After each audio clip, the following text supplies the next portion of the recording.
अस्सलाम वालेकुम, कैसे हैं आप सब लोग। उम्मीद करता हूँ आप सब खैरियत से होंगे। मैं हूँ आपका दोस्त अली रज़ा और आप देख रहे हैं कोडिंग विद रज़ा। तो आज के इस सेशन में हम देखेंगे कि MySQL वर्कबेंच और HygiSQL ये दोनों किस तरह काम करते हैं और डेटाबेस के साथ ये किस तरह रिलेट करके इन कनेक्शन बना के और हम किस तरह इसके थ्रू क्यूरीज वगैरह अपनी परफॉर्म कर सकते हैं। तो हम थोड़ा सा इसको एक्सप्लोर करेंगे कि आखिर ये दोनों चीज़ें हैं क्या। तो विदाउट एनी वेस्टिंग टाइम हम अपने टॉपिक तक बढ़ते हैं। तो सबसे पहले हम MySQL को देखते हैं। तो अपना MySQL जैसे ही ओपन करेंगे आप, सबसे पहले तो इसकी इंस्टॉलेशन का मसला है। अगर आपको ये इंस्टॉल करना नहीं आता तो आपको यहीं पे कहीं से आपको सेशन मिल जाएगा मेरे चैनल से कि MySQL वर्कबेंच को इंस्टॉल किस तरह करना है, तो आप इजीली कर सकते हैं। तो यहाँ पे अगर आप देख रहे हैं तो बाय डिफ़ॉल्ट एक ये कनेक्शन नज़र आ रहा है जिसमें आप देखें कि ये रूट आ रहा है और उसके बाद IP एड्रेस आ रहा है 127.0.0.1 और सेमी कॉलन 3306 आ रहा है। ये पोर्ट नंबर आ रही है जिस पोर्ट पे ये सर्वर चल रहा है। तो सबसे पहले हम इसको डिलीट कर देते हैं ताकि हम दोबारा एक नया कनेक्शन बना के इसको देखें। तो यहाँ पे अगर आप प्लस का ऑप्शन देखें ना, तो इसका मतलब है कि आपने ऐड करना है कनेक्शन। तो यहाँ पर सबसे पहले मैं प्लस के बटन पे क्लिक कर लेता हूँ। यहाँ पे टॉप पे अपना कनेक्शन का नेम देना है। जैसे मैं कह लूँ कि माय लोकल कनेक्शन, इस तरह को इसको नाम दे लें, कोई अपनी मर्जी से जो भी नाम देना चाह रहे हैं। उसके बाद ये ऑप्शन ड्रॉप डाउन में पूछ रहा है स्टैंडर्ड TCP IP। क्योंकि हमने इसको कनेक्शन करना है IP के थ्रू, तो हम इसको यही सिलेक्टेड रहने देते हैं। और उसके बाद नीचे पैरामीटर्स कुछ मांग रहा है जिसमें सबसे पहले होस्ट नेम है 127.0.1।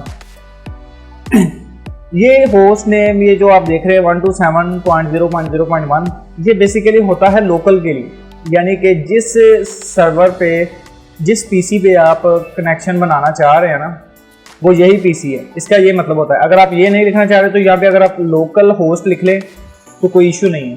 तो उसे पता होगा कि ये लोकल होस्ट यानी कि यही मशीन है जिसके अंदर डेटाबेस इंस्टॉल है। तो अभी हम 127.0.0.1 ही लिखते हैं और साथ में इसके पोर्ट 3306 लिखते हैं। और यहाँ पे अगर आप देखें तो यूज़र नेम मांग रहा है रूट। डिफ़ॉल्ट स्कीमा की हमें ज़रूरत नहीं कोई ख़ास, हमने सिंपली टेस्ट करना है कनेक्शन। यहाँ पे जैसे टेस्ट पे क्लिक करेंगे तो जैसे ही सक्सेसफुली कनेक्शन मेड होगा तो वो हमसे पासवर्ड मांगेगा। ये देखें MySQL @127.0.1:3306। अब यहाँ पे हमने पासवर्ड देना जी। जो भी आपने रूट का पासवर्ड सेलेक्ट किया होगा वो आपने सेलेक्ट कर देना है।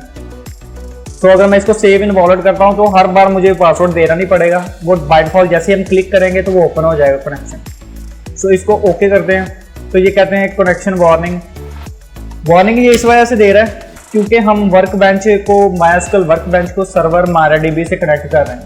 तो इस वजह से वो कनेक्शन को इनकम्पेटिबल स्टैंडर्ड वेरिएंट वो कनेक्शन मांग रहा है जी। ये आपका जो सर्वर वेरिएंट है वो सही नहीं है मैच इसके साथ।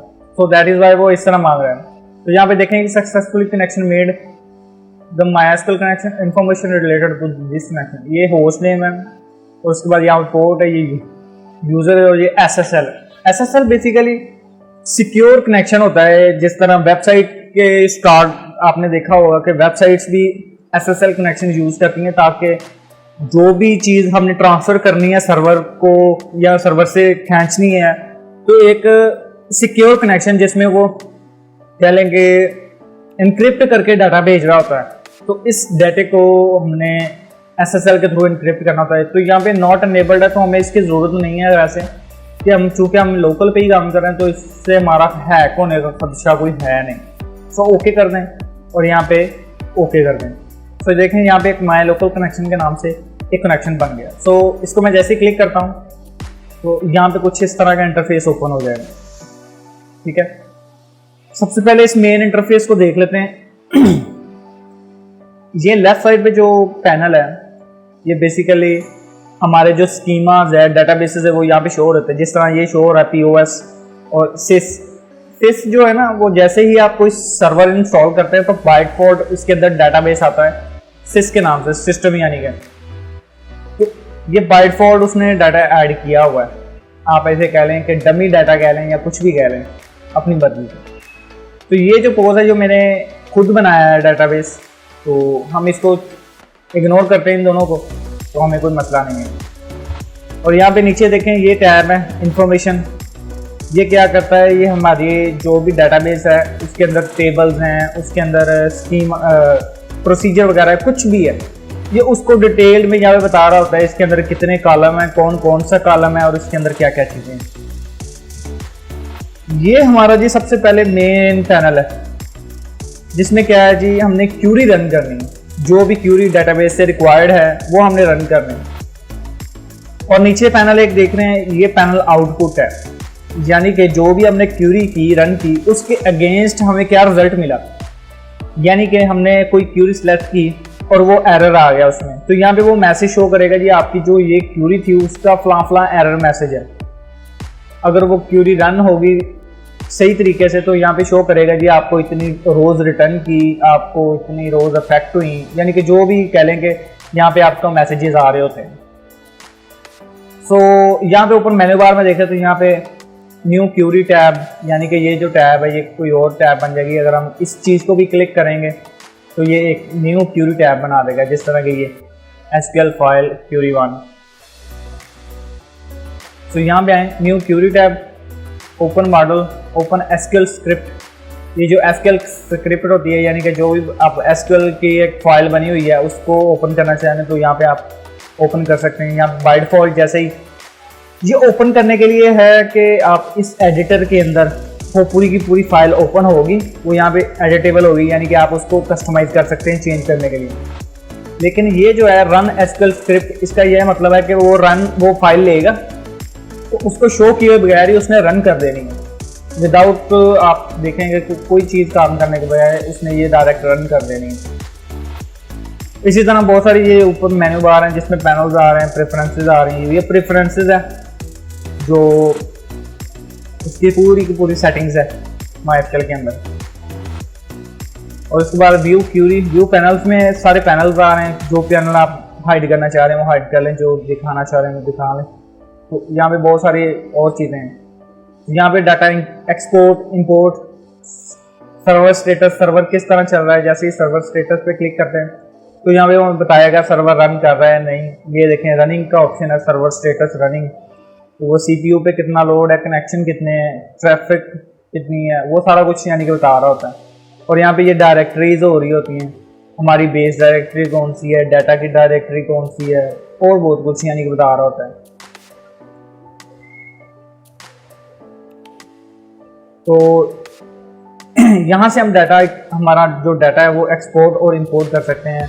और जैसे कह लें कि बैकअप का नाम देते हैं, तो यहाँ पे बैकअप का नाम ये है।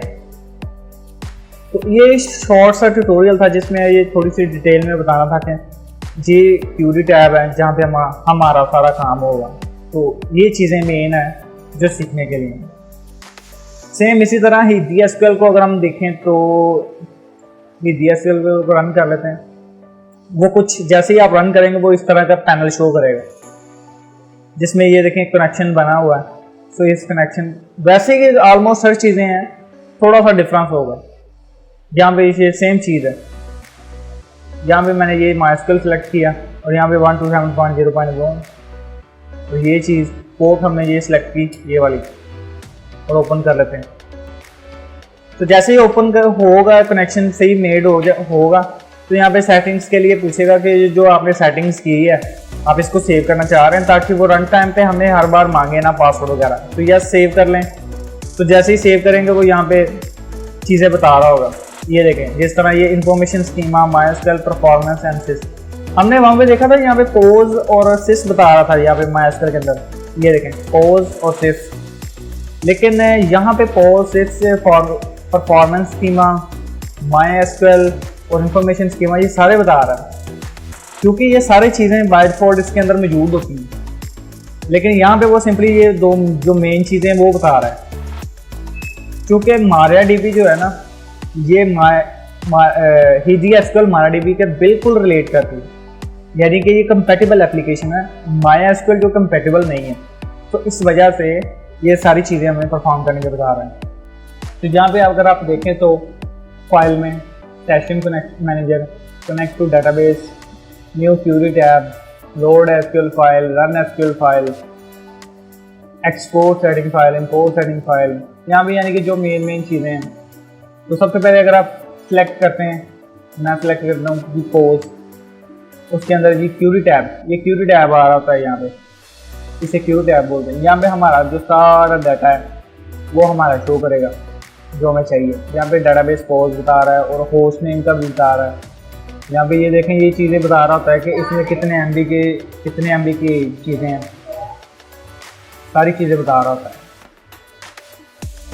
तो इन चीज़ों की समझ अभी आपको नहीं आएगी। ये अगर आप नीचे देखें तो ये क्यूरी चल रही होती है, जो भी डाटा फैच कर रहा होता है ये नीचे क्यूरी चल रही है। जैसे मैं परफॉर्मेंस पे क्लिक करूँगा ये यूज़ परफॉर्मेंस आ जाएगा, और यहाँ पे करूँगा इस चीज़ को ओपन करूँगा, ये देखें यहाँ पे नीचे क्यूरी चल रही होती है। तो इन चीज़ों को के बारे में आपको पता चल जाएगा जैसे ही हम कह लें कि प्रैक्टिकल मोड में जाएंगे। तो आज के लिए इतना ही। इंशाल्लाह जैसे ही हम प्रैक्टिकल मोड के लिए ओपन होते हैं तो आप देखेंगे कि हम किस तरह इसके साथ ज़्यादा काम करते हैं और किस तरह फास्टली हम इस चीज़ को लर्न करते हैं। ये थोड़ा सा लॉन्ग ट्यूटोरियल हो गया क्योंकि ये दोनों चीज़ों को समझाना था, तो इस वजह से। अगले ट्यूटोरियल के लिए इंतज़ार करिए। अल्लाह ने के बाद।